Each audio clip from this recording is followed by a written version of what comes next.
Welcome back, class 10, your history class.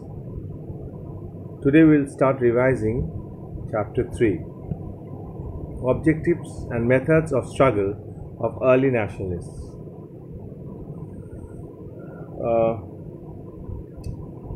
Early nationalists were among the persons who dominated the Congress from 1885 to 1905. The early nationalists were some of the prominent early nationalists: W.C. Banerjee, Rashbihari Bose, Surendranath Banerjee, R.C. Dutt from Bengal, Radhabhai Naoroji, Gopal Krishna Gokhale, Rana De, Firoz Shah Mehta from Maharashtra and Gujarat, P.R. Naidu, Subramaniam Iyer and Anand Charulu of Andhra and Tamil Nadu, and Pandit Malviya from Uttar Pradesh. And liberal Englishmen like Hume, Wedderburn also pleaded India's cause courageously in those days. So, what were the objectives and demands of early nationalists? Constitutional reforms, administrative reforms, economic reforms, and safeguard of civil liberties. Under 4 headings, the objectives and demands of early nationalists can be segregated. Under constitutional reforms, they asked for the abolition of the Indian Council, number 1. Number 2, the Congress at its very first session asked for the expansion of the legislative councils created by the Act of 1861. They required all legislative measures and financial questions, including budgets, to be submitted to these councils. Early in the 20th century, the Congress leaders insisted on colonial form of self-government, that is, the system of administration to be found in the dominions of Canada and Australia. Then comes administrative reforms. Under administrative reforms, they wanted wider employment of Indians in higher services, holding of simultaneous examinations in England and India in the recruitment of Indian civil service, adequate representation of the Indian in Executive Council of the Viceroy and those of the governors, complete separation of executive and judicial functions, an increase in the powers of local or municipal bodies, and reduction of official control over them. So these were under administrative reforms. Under economic reforms, they wanted, what did they want? They wanted reduction in land revenue, reduction in land revenue and protection of peasants against unjust demands of the zamindars. Then they wanted to give they pleaded to the government to give cheap loans or credit to peasants through agricultural banks. Total abolition of salt tax and duty on sugar. Then industrial growth through trade protection, that is heavy tax on imported goods. Government should make loans for growth of iron, coal, paper and sugar industries. And reduction in expenditure on the army, and money thus saved should be spent on social services as health and education. So these are the economic reforms they wanted. Number 4 was safeguarding the civil liberties. Early congressmen opposed tooth and nail the suppression of the freedom of speech and expression. So they were demanding rights to assemble and to form association. The Congress believed that the suppression of free press should not check sedition or rebellion against the government, it would only drive it underground. So what did the Congress believe? The Congress believed that if you try to check or throttle the voice of the mass, it will not stop, it will go underground. They will start operating from underground. Now, what was their belief? What was their belief? Their belief is early nationalist belief. The early nationalists had unlimited faith in the British sense of justice and fair play. The first session of Congress ended in 3 cheers for Hume, and Hume answered the gathering with 3 cheers for Her Majesty and Queen Empress. The Congress in those days was a band of loyalists who were proud of their British connections. They are very loyal to the British because they thought and they looked up to England for inspiration and guidance. Even when they criticized the government, they maintained a certain amount of dignity. Dadabhai Naoroji was honest enough to recognize the benefits of English rule had conferred upon Indians. He recognized that English rule has benefited the Indian, especially English language and modern means of communication and transport. So, what was their method of struggle? Their method of struggle was petition to high government officials, resolutions, meeting in towns, cities, and countryside, distribution of leaflets and pamphlets, preparing memorandum of the government committees, and delegations of leading politicians of England. The memorandum or petitions were formally addressed to the government. These leaders believed that once the government was convinced of the genuine needs for reforms, their demands would be listened to or conceded sooner or later. So, the early nationalists had been criticized for their beggarly method. They used to beg to the Britishers, okay, for their for reforms and all. They were not bold enough. They were beggarly methods of prayers and petitions. They were criticized as armchair politicians. And secondly, in those days, the Congress lacked mass appeal. There was no mass appeal. And thirdly, the early nationalists believed that sooner or later the British would agree to establish representative institutions in India. They could not see that British and Indians' interests clashed with each other. Britain was using India's resources in order to increase their own wealth. They failed to realize that. So, what were their achievements? They must have achieved something. Firstly, they infused national consciousness among various sections of public life. So, the feeling of national consciousness was there in various aspects of public life. They promoted the spirit of common brotherhood. They aroused among the people a feeling that they all belong to one nation. Secondly, they had done a lot to popularize ideas of democracy, civil liberty, and representative institutions. They declared that Indians wanted to be governed according to the ideals of the government prevalent in Europe. Thirdly, these early leaders explained how the British were exploiting the Indians. They explained that. Dadabhai built up the theory that foreign rule resulted in enormous drain of wealth from India to Great Britain. To look into the charges, a commission was appointed in 1879 with Dadabhai Naoroji as a member. Thus, he became the first Indian to be the member of the Royal Commission, popularly known as the Webley Commission. This was also an achievement. Fourthly, the early nationalists like Ranade and Gokhale were passionate supporters of social reforms in India. They raised their voice against social evils such as child marriage and imposed widowhood.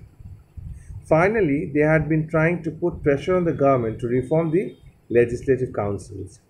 The result was that the Indian Council Act of 1892. In brief, this early period of seed time, it was an early period of seed time of Indian nationalism. What is the seed time? That means the seed of Indian nationalism was sowed. Later on, this nationalist movement, which apparently people criticized, gathered momentum, and people would wage a nationwide campaign. Now, in this chapter, furthermore, you have to know the names and contributions of the three, basically, prominent leaders like Dadabhai Naoroji I, Surendranath Banerjee, and Gopal Krishna Gokhale. And the names, year, place, and the president of the first three session of the Congress you have to know. Anyway, let us discuss about Dadabhai Naoroji. Dadabhai Naoroji was one of the pioneers of Indian statesmen. He came to be known as the Grand Old Man of India. He was born on 4th September 1825 in a Parsi family. He was appointed as the professor of mathematics in the Elphinstone College in Bombay. What was his struggle? He was India's unofficial. First, you should remember, a question generally comes, who is known as the Grand Old Man of India? Dadabhai Naoroji. Anyway, what was his contribution? He was India's unofficial ambassador to England. In 1866, Dadabhai Naoroji founded East India Association in London. What was the object of the association? Was to inform the British of the true state of affairs in India. During his long stay in England, he made friends with eminent Englishmen like Gladstone, Bradlaugh and Bright. He was the first Indian to have one seat in 1892 in the British House of Commons. It was due to the efforts of Dadabhai and Bradlaugh that the British House of Commons passed a resolution recommending that ICS examination to be held simultaneously both in England and India. The resolution, however, never became an act. He was one of the founder members of the Indian National Congress. You should remember it. Dadabhai was one of the founders of the Indian National Congress. He presided over the sessions of the Congress 3 times, in 1886, in 1893 and in 1906. His presidency of Congress in 1906 was memorable because the partition of Bengal happened in 1905, had very sadly disillusioned. Their dream of the Britishers listening to them was shattered. Their power and prestige were on decline, the early nationalist power and prestige. They therefore persuaded Dadabhai to preside over the Kolkata session of Congress in 1906. Dadabhai's name and fame made it difficult for assertive nationalists to oppose the candidature. Now, his historic address in Calcutta in 1906, Dadabhai's historic address read out by Gokhale due to Dadabhai's ill health laid stress on the attainment of Swaraj. The Congress session of 1906 passed a resolution on Swaraj, Swadeshi, boycott and national education. Dadabhai edited Ras Doftar. He also started a magazine, Dharma Marg Darshak. These are important names. His classic work was Poverty and Un-British Rule in India. His famous theory was Drain Theory, where he explained how India's wealth has been taken away to England in the form of salaries payable to the members of the Indian Council, dispatching of savings to England by British personnel, pensions of the British officers, payment to the War Office, profits of British trading agencies, these things. His advocacy of a just political system. Dadabhai believed that justice constituted the real bias of political power. Then comes Surendranath Banerjee. He graduated in 1868, successfully competed in ICS examination in 1869, appointed as the assistant magistrate in Sylhet district, now in Bangladesh. Some charges were framed against him. As a result, in 1873, he was dismissed from the service. After his dismissal from the Indian Civil Service, Surendranath became a professor of English in Metropolitan Institution. Later, he joined the Free Church College at Kolkata in 1882. He started a school. Later, it grew into a college known as the Lord Ripon College. What was his distribution? Surendranath took to public life in 1876, the year in which he founded Indian Association was founded by him. The object of the association was to agitate for the introduction of political reforms in India. In 1877, the age limit of civil service was reduced from 21 to 19. Surendranath made a tour throughout India, protesting against the reduction. He fearlessly criticized such measures as Arms Act and Vernacular Press Act. Then comes elective officers were just a means to serve people. Surendranath was elected to Kolkata Corporation in 1876 and was there for 2 more decades. He was elected to the Bengal Legislative Council in 1894, 1896 and 1900. Surendranath transformed his civic and political duties to means to serve people. Okay. Then comes, he convened the Indian National Conference in 1883. It was a pillar of Congress. Indian National Conference was a pillar of Congress in early days. Listen carefully. Surendranath took the lead of calling the Indian National Conference in 1863. It was the first organization of an all India character. See, it was called in 1883, and in 1885, the Indian National Congress was born. So the Indian National Conference welcomed the birth of Congress, and soon the two bodies merged.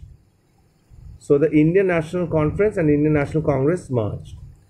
He presided over the sessions of Congress twice, in 1895 and in 1902. Now his role as a journalist. For several years, Surendranath edited the Bengali, which was founded by W.C. Banerjee. This paper was paper criticized the Ilbert Bill and Vernacular Press Act. He was a firm believer in India's right to self-government. His best-known book was The Nation in the Making.